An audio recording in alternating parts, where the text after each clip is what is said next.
श्री सद्गुरुदेव भगवान की। श्री राधा कृष्ण चरण कमलेभ्यो नमः। श्रीमद्भगवद गीता अथ पंचमोऽध्यायः। अर्जुन बोले, हे कृष्ण, आप कर्मों के संन्यास की और फिर कर्म योग की प्रशंसा करते हैं, इसलिए इन दोनों में से जो एक मेरे लिए भली भांति निश्चित कल्याणकारक साधन हो उसको कहिए। श्री भगवान बोले, कर्म संन्यास और कर्म योग ये दोनों ही परम कल्याण के करने वाले हैं, परंतु उन दोनों में भी कर्म संन्यास से कर्म योग साधन में सुगम होने से श्रेष्ठ है। हे अर्जुन, जो पुरुष न किसी से द्वेष करता है और न किसी की आकांक्षा करता है, वो कर्म योगी सदा सन्यासी ही समझने योग्य है, क्योंकि राग द्वेषादि द्वंद्वों से रहित पुरुष सुखपूर्वक संसार बंधन से मुक्त हो जाता है। उपरयुक्त संन्यास और कर्म योग को मूर्ख लोग पृथक पृथक फल देने वाले कहते हैं, न कि पंडित जन, क्योंकि दोनों में से एक में भी सम्यक प्रकार से स्थित पुरुष दोनों के फलरूप परमात्मा को प्राप्त होता है। ज्ञान योगियों द्वारा जो परम धाम प्राप्त किया जाता है, कर्म योगियों द्वारा भी वही प्राप्त किया जाता है। इसलिए जो पुरुष ज्ञान योग और कर्म योग को फल रूप में एक देखता है, वही यथार्थ देखता है। परंतु हे अर्जुन, कर्मयोग के बिना संन्यास अर्थात मन, इंद्रिय और शरीर द्वारा होने वाले संपूर्ण कर्मों में कर्तापन का त्याग प्राप्त होना कठिन है, और भगवत स्वरूप को मनन करने वाला कर्मयोगी पर ब्रह्म परमात्मा को शीघ्र ही प्राप्त हो जाता है। जिसका मन अपने बस में है, जो जितेंद्रिय एवं विशुद्ध अंतःकरण वाला है और संपूर्ण प्राणियों का आत्म रूप परमात्मा ही जिसका आत्मा है, ऐसा कर्मयोगी कर्म करता हुआ भी लिप्त नहीं होता।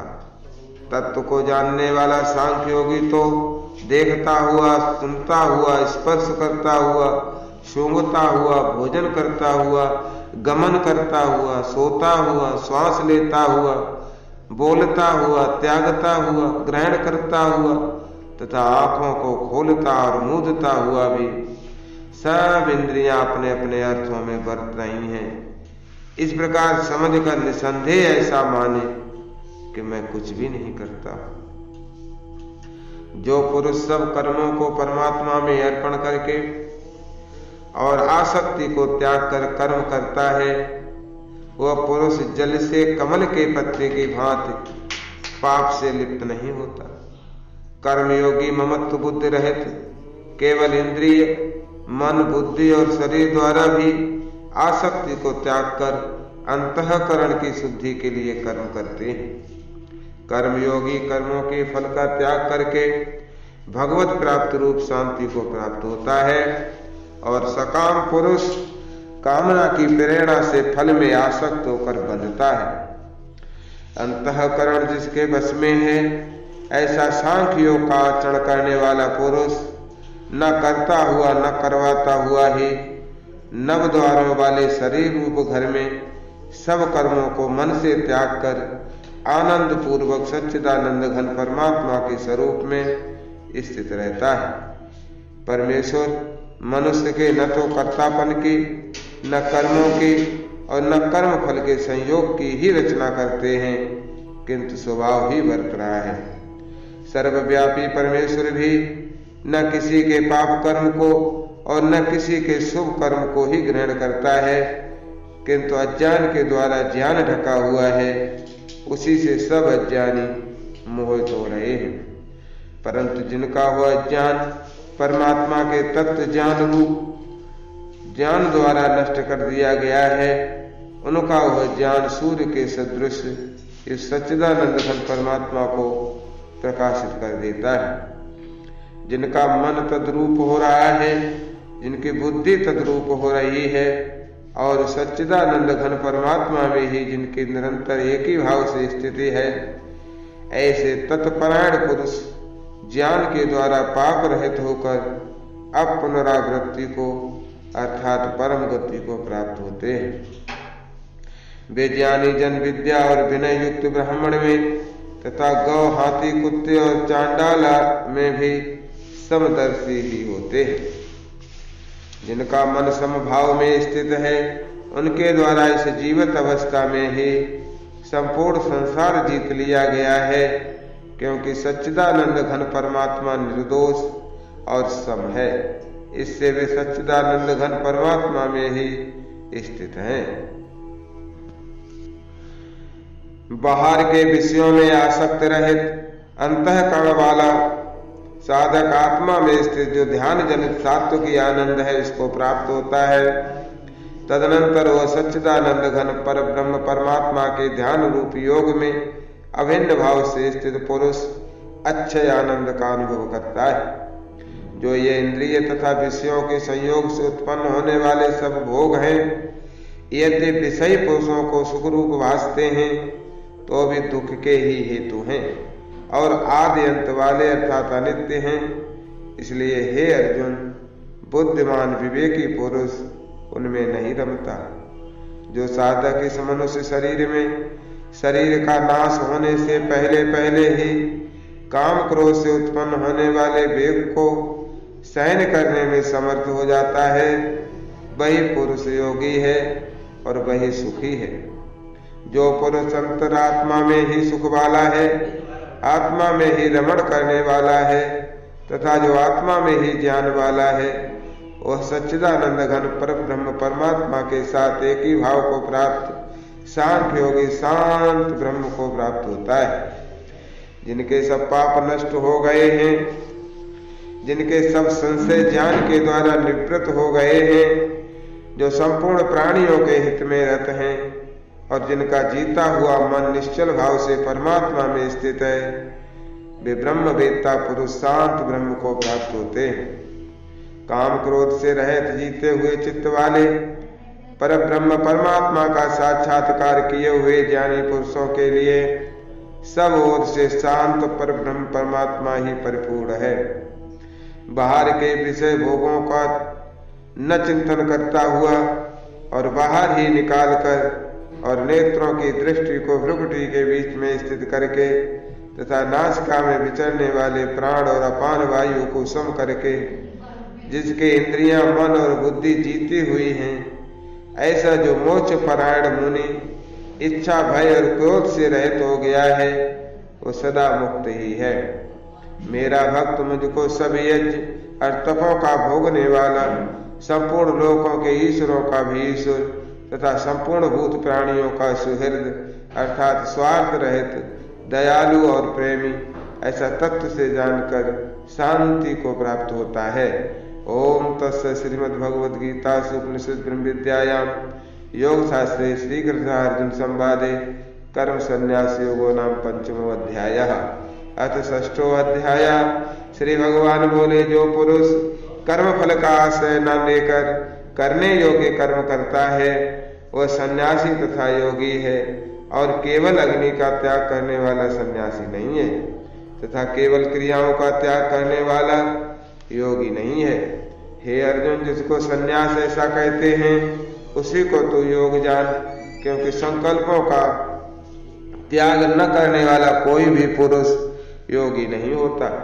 योग में आरूढ़ होने की इच्छा वाले मननशील पुरुष के लिए योग की प्राप्ति में निष्काम भाव से कर्म करना ही हेतु कहा जाता है और योगारूढ़ हो जाने पर उस योगारूढ़ पुरुष का जो सर्व संकल्पों का भाव है, वही कल्याण में हेतु कहा जाता है। जिस काल में न तो इंद्रियों के भोगों में और न कर्मों में ही आसक्त होता है, उस काल में सर्व संकल्पों का त्यागी पुरुष योगारूढ़ कहा जाता है। अपने द्वारा अपना संसार समुद्र से उद्धार करे और अपने को अधोगति में न डाले, क्योंकि यह मनुष्य आप ही तो अपना मित्र है और आप ही अपना शत्रु है। जिस जीवात्मा द्वारा मन और इंद्रियों सहित शरीर जीता हुआ है, उस जीव आत्मा का तो वो आप ही मित्र है, और जिसके द्वारा मन तथा इंद्रियों सहित शरीर नहीं जीता गया है, उसके लिए वो आप ही शत्रु के सदृश शत्रुता में बरतता है। सर्दी गर्मी और सुख दुख आदि में तथा मान और अपमान में जिसके अंतःकरण की वृत्तियां भली भांति शांत हैं, ऐसे स्वाधीन आत्मा वाले पुरुष के ज्ञान में सच्चिदानंद घन परमात्मा सम्यक प्रकार से स्थित है, और उसके ज्ञान में परमात्मा के सिवा अन्य कुछ है ही नहीं। जिसका अंतःकरण ज्ञान विज्ञान से तृप्त है, जिसकी स्थिति विकार रहित है, जिसकी इंद्रियां भली भांति जीती हुई हैं, और जिसके लिए मिट्टी पत्थर और स्वर्ण समान है, वो योगी युक्त अर्थात भगवत प्राप्त है, ऐसे कहा जाता है। सुहृद मित्र वैरी उदासीन मध्यस्थ द्वेष और बंधु गणों में, धर्मात्माओं में और पापियों में भी समान भाव रखने वाला अत्यंत श्रेष्ठ है।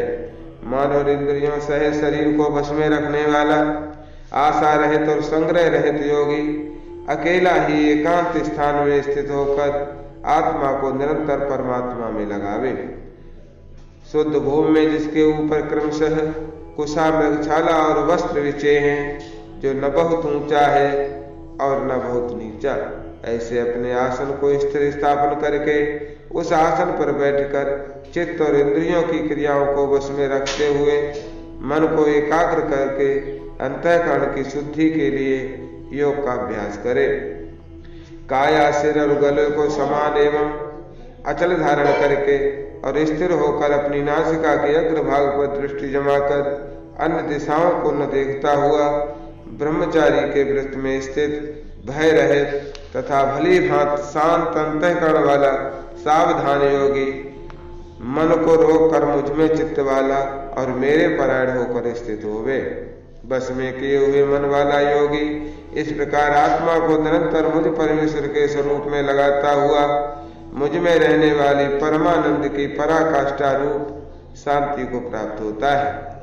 हे अर्जुन, ये योग न तो बहुत खाने वाले का, न बिल्कुल न खाने वाले का, न बहुत शयन करने के स्वभाव वाले का, और न सदा जागने वाले का ही सिद्ध होता है।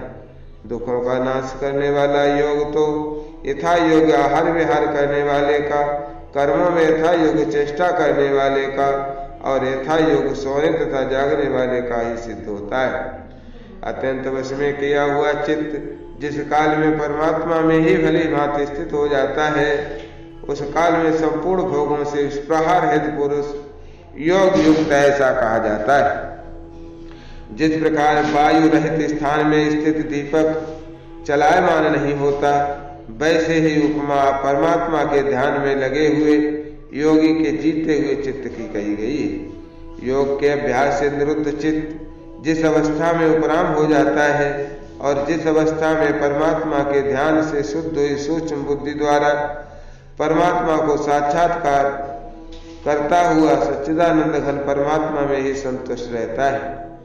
इंद्रियों से अतीत केवल शुद्ध हुई सूक्ष्म बुद्धि द्वारा ग्रहण करने योग्य जो अनंत आनंद है, उसको जिस अवस्था में अनुभव करता है और जिस अवस्था में स्थित ये योगी परमात्मा के स्वरूप से विचलित होता ही नहीं, परमात्मा के प्राप्त रूप जिस लाभ को प्राप्त होकर उससे अधिक दूसरा कुछ भी लाभ नहीं मानता, और परमात्मा प्राप्त रूप जिस अवस्था में स्थित योगी बड़े भारी दुख से भी चलायमान नहीं होता, जो दुख रूप संसार के संयोग से रहित है तथा जिसका नाम योग है, उसको जानना चाहिए।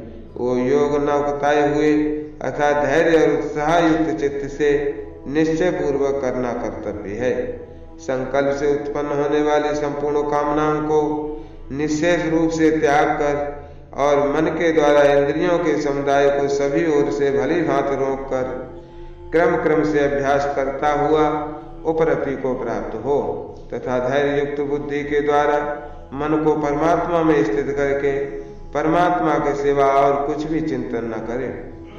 यह स्थिर न रहने वाला और चंचल मन जिस जिस शब्दादि विषय के निमित्त से संसार में विचरता है, उस विषय से रोक कर यानी हटाकर इसे बार बार परमात्मा में ही निरुद्ध करे। क्योंकि जिसका मन भली प्रकार शांत है, जो पाप से रहित है और जिसका रजोगुण शांत हो गया है, ऐसे सच्चिदानंद घन ब्रह्म के साथ एक ही भाव हुए योगी को उत्तम आनंद प्राप्त होता है। वह पाप रहित योगी इस प्रकार निरंतर आत्मा को परमात्मा में लगाता हुआ सुखपूर्वक पर ब्रह्म परमात्मा की प्राप्त रूप अनंत आनंद का अनुभव करता है। सर्वव्यापी अनंत चेतन में एक ही भाव से स्थित रूप योग से युक्त आत्मा वाला तथा सब में समभाव से देखने वाला योगी आत्मा को संपूर्ण भूतों में स्थित और संपूर्ण भूतों को आत्मा में कल्पित देखता है।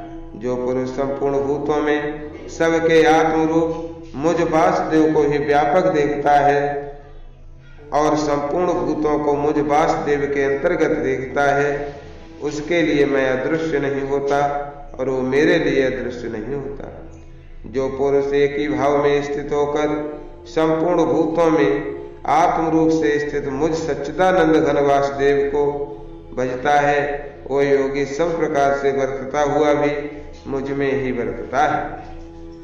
हे अर्जुन, जो योगी अपनी भांति संपूर्ण भूतों में सम देखता है और सुख तथा दुख को भी सब में सम ही देखता है, वो योगी परम श्रेष्ठ माना गया है। अर्जुन बोले, हे मधुसूदन, जो ये योग आपने समभाव से कहा है, मन के चंचल होने से मैं इसकी नित्य स्थिति को नहीं देखता हूँ। क्योंकि हे श्री कृष्ण, ये मन बड़ा चंचल प्रमथन स्वभाव वाला, बड़ा दृढ़ और बलवान है, इसलिए उसका वश में करना मैं वायु को रोकने की भांति अत्यंत दुष्कर मानता हूँ। श्री भगवान बोले, हे महाबाहो, निसंदेह मन चंचल और कठिनता से वश में होने वाला है, परंतु हे कुंती पुत्र अर्जुन, ये अभ्यास और वैराग्य से वश में होता है। जिसका मन वश में किया हुआ नहीं है, ऐसे पुरुष द्वारा योग दुष्प्राप्य है, और वश में किए हुए मन वाले प्रयत्नशील पुरुष द्वारा साधन से उसका प्राप्त होना सहज है, ये मेरा मत है। अर्जुन बोले, हे श्री कृष्ण, जो योग में श्रद्धा रखने वाला है किंतु संयमी नहीं है, इस कारण जिसका मन अंतकाल में योग से विचलित हो गया है, ऐसा साधक योग की सिद्धि को अर्थात भगवत साक्षात्कार को न प्राप्त होकर किस गति को प्राप्त होता है। हे महाबाहो, क्या वह भगवत प्राप्ति के मार्ग में मोहित और आश्रय रहित पुरुष छिन्न भिन्न बादल की भांति दोनों ओर से भ्रष्ट होकर नष्ट तो नहीं हो जाता? हे श्री कृष्ण, मेरे इस संशय को संपूर्ण रूप से छेदन करने के लिए आप ही योग्य हैं, क्योंकि आपके सिवा दूसरा इस संशय का छेदन करने वाला मिलना संभव नहीं है। श्री भगवान बोले, हे पार्थ, उस पुरुष का न तो इस लोक में नाश होता है और न परलोक में ही, क्योंकि हे प्यारे, आत्मोद्धार के लिए अर्थात भगवत प्राप्ति के लिए कर्म करने वाला कोई भी मनुष्य दुर्गति को प्राप्त नहीं होता। योग भ्रष्ट पुरुष पुण्यवानों के लोकों को अर्थात स्वर्गादि उत्तम लोकों को प्राप्त होकर उनमें बहुत वर्षों तक निवास करके फिर शुद्ध आचरण वाले श्रीमान पुरुषों के घर में जन्म लेता है, अथवा वैराग्यवान पुरुष उन लोकों में न जाकर ज्ञानवान योगियों के ही कुल में जन्म लेता है। परंतु इस प्रकार का जो ये जन्म है सो संसार में निसंदेह अत्यंत दुर्लभ है। वहां उस पहले शरीर में संग्रह किए हुए बुद्ध संयोग को अर्थात समबुद्ध रूप योग के संस्कारों को अनायास ही प्राप्त हो जाता है। और हे कुरुनंदन, उसके प्रभाव से वह फिर परमात्मा की प्राप्ति रूप सिद्धि के लिए पहले से भी बढ़कर प्रयत्न करता है। वो श्रीमानों के घर में जन्म लेने वाला योग भ्रष्ट पराधीन हुआ भी उस पहले के अभ्यास से ही निसंदेह भगवान की ओर आकर्षित किया जाता है, तथा समबुद्धि रूप योग का जिज्ञासु भी वेद में कहे हुए सकाम कर्मों के फल को उल्लंघन कर जाता है। परंतु प्रयत्न पूर्वक अभ्यास करने वाला योगी तो पिछले अनेक जन्मों के संस्कार बल से इसी जन्म में संसिद्ध होकर संपूर्ण पापों से रहित हो फिर तत्काल ही परम गति को प्राप्त हो जाता है। योगी तपस्वियों से श्रेष्ठ है, शास्त्र ज्ञानियों से भी श्रेष्ठ माना गया है और सकाम कर्म करने वालों से भी योगी श्रेष्ठ है। इससे अर्जुन तू योगी हो। संपूर्ण योगियों में भी जो श्रद्धावान योगी मुझ में लगे हुए अंतरात्मा से मुझको निरंतर भजता है वो योगी मुझे परम श्रेष्ठ मान्य है। ओम तत्सत् श्रीमद्भगवद गीता उपनिषद ब्रह्म विद्यायां योग शास्त्रे श्री कृष्ण संवादे आत्म संयम योगो नाम षष्ठो अध्यायः। श्री राधा कृष्ण चरण कमलेभ्यो नमः। राधे कृष्ण कृष्ण कृष्ण राधे राधे राधे श्याम श्याम श्याम राधे राधे। श्री हरये नमः।